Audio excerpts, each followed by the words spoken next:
In today's video, I'm going to teach you how to account for accruals in Xero. Accruals help you match income and expenses to the period they relate to, even if the cash hasn't moved yet. This keeps your reports accurate at month end and year end. Start on your Xero dashboard. From the main menu, click on Accounting. This takes you to the accounting tools you'll use for period adjustments. Next, choose Manual Journals. This is where we record accruals because they're adjustments to your accounts rather than regular bills or invoices. Click New Journal to open a fresh journal entry.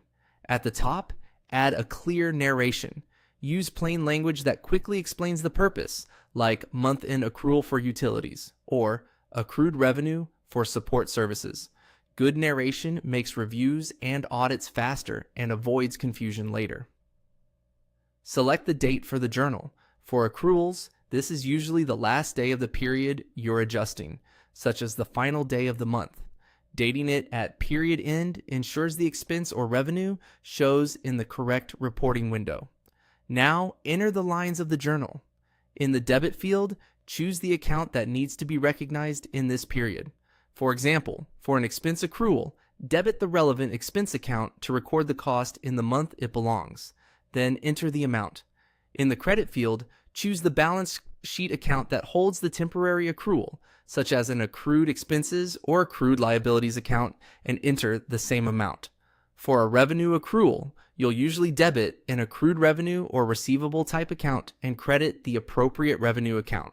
The key is that total debits must equal total credits, and the accounts should reflect the nature of the accrual. If your organization uses tax settings on journals, make sure they're appropriate for your scenario. Most pure accrual adjustments are posted without additional tax, but always follow your accounting policy. Set the auto reversing date. This is a powerful time saver. Choose the date you want Xero to automatically reverse the journal, often the first day of the next month.